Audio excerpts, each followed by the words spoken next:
Oh, God, look at him. I had not seen that before. That's so satisfying. Look at him. Man, look at that guy. You He piece of looks. shit. He looks. Okay, so what are we talking about here? We have Stan Lee's former business partner, Kia Morgan. Why are we talking about this? The man has been arrested in the last 2 weeks, and there's been updates on the story, and I want to get into it because we have some updates personally that happened over this last week as well. It's personal. It's an early video that we did in our channel, in our YouTube career. We didn't even know what we were going to be doing. Like, we were trying to figure out, like, are we going to do news stuff? Are we just going to do breakdown videos? Are we going to do top 10 lists? You know, what are we doing? I'm interested to see if anybody even knows that we made videos about this developments as this was happening last year. Right when we started our channel. This dilemma with Stan Lee came up about him signing against his will potentially, and that like this guy Kia Morgan might have been doing some shady things about Stan Lee, and you and I sat down and made the decision whether or not to cover like news.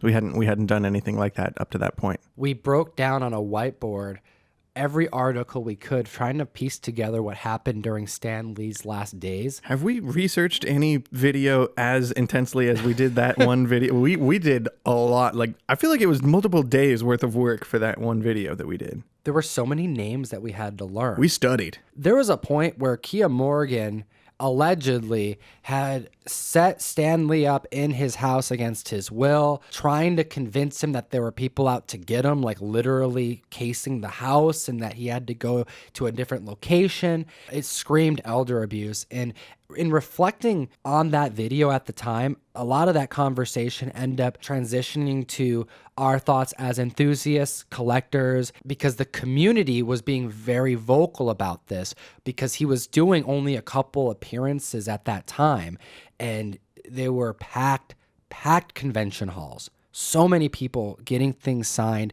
reporting some kind of like odd behavior, and we thought, you know, we should talk about this. It was uncomfortable. There were clips of him like forgetting how to write his own name, and like it looked like he wasn't getting like a break. Like there was a lot of sketchy activity happening at these signings that made us kind of raise our eyebrows in a way. Well, it's been about a year. Let's see what Kia Morgan is up to. Stan Lee's former business partner, Kia Morgan, was arrested Saturday after being charged with 5 counts of elder abuse involving the deceased comic book icon. Now it has been revealed that Morgan could face up to 10 years in prison, and prosecutors have recommended his bail be set at $300,000. Allegedly, aside from him doing some incredibly unethical stuff, probably convincing him that he needed to do things he didn't have to do, it was all a ruse to get money.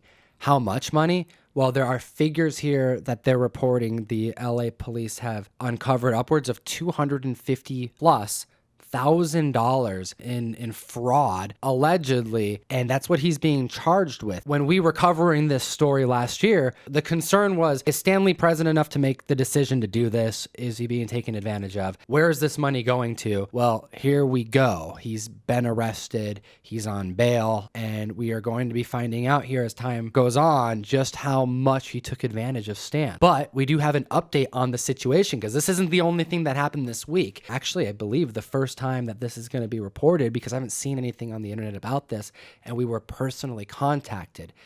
Ryan, do you remember what started this whole thing? So I remember last year, there was a story that broke about how one of Stan Lee's nurses had like taken a bunch of blood from him through some kind of falsified medical documents or something, like giving them permission to just take a bunch of Stan Lee's blood. Interesting enough, it was Kia Morgan who blew the whistle on this. So there's more than one person who's been accused of foul play. All of it sounds terrible. And it was TMZ who broke this news. They were even like joked in the article that it was like a vampire. Like they were literally sucking the blood from him. It took so much that it made him dizzy and he didn't know about it. And TMZ was able to report on it because a couple of these actually hit the shelves. People sold his autograph, and the worry was that his blood was being put into vials to be used in a pen. But what actually happened, it was made into a stamp and then stamped onto comic books. Now, this was the first thing that started this domino effect, because it started the conversation, a much larger conversation of how much does Stan know about? Is this elder abuse? And should we be sounding the alarms? Is he okay? I wanted to bring this up. Sometimes we get messages from businesses who want our support, right? I mean, we do comic book themed content. Sometimes I get an email from an independent creator or someone in the comic book community. It perks my interest. I got an email. From Lumpkin Comics.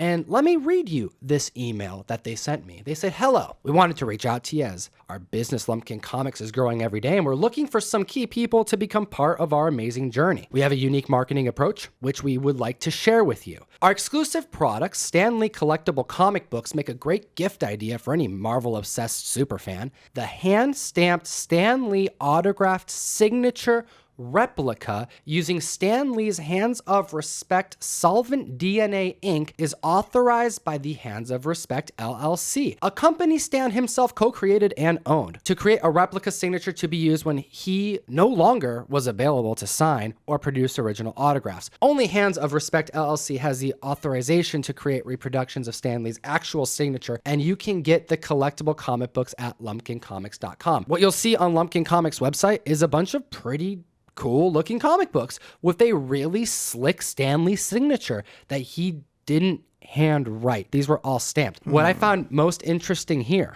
this book in particular is a Hulk 181 fanzine reprint priced at $3.99. This came out within the last couple months. This was stamped within the last couple months. We are now seeing the ink actually hit the shelf a year later. And we were targeted as just a, we have a small channel on YouTube. We make comic book content. I'm sure we weren't the only ones to receive this email. So I wanted to bring this to the community's attention that this is happening. I'm curious to hear the community's thoughts about this business practice. And I wanted to get this information out there because this story didn't stop back in April. This story didn't stop when Kia Morgan gets arrested. There are still people at play who are benefiting from Stan's passing, and I think it would be wrong to just let this go unnoticed. Agreed.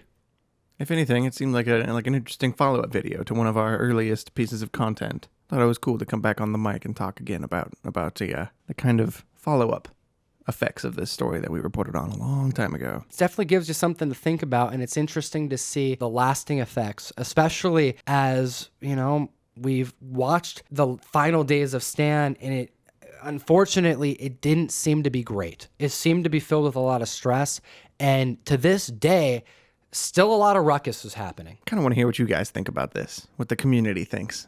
This is an interesting kind of developing story. If it takes a year to, have another development after this, I think it'd be cool to kind of touch back in and see where things go from here, but right now, I'm curious to see what everybody else thinks about this whole blood situation. Yeah, let us know in the comment section below. I know there's members of the community who have purchased some of these comic books. So, it's available. There are things that are out there. People collect all kinds of stuff. So I'm not knocking anybody where they put their money into. But I think it's also important for people to know where their money is going and how these comic books came to be. Lumpkin Comics is a third party. They got permission from the Hands of Respect LLC to utilize the stamp that they own, that they were supposedly authorized to get and use from Stan, which is what's at question, so that Lumpkin could have the stamp used on product, supposedly limited product, to sell to the public at $150 plus per issue. That's just such a weird story. Like it keeps developing and coming back to the forefront, and we're definitely going to keep an eye on it.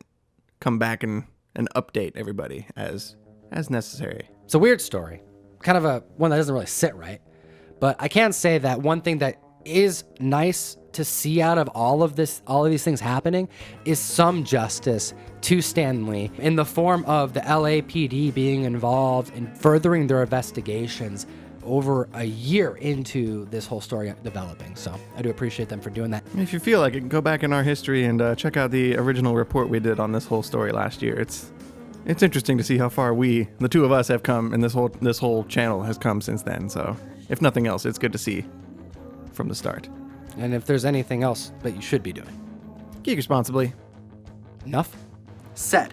Thanks so much for watching the video. If you click this video, you'll get caught up on the hottest comic books of this past week. Also, if you click this video down here, you can watch me and Fire Guy Ryan dish about Silver Surfer issue number 59. It's a crazy time.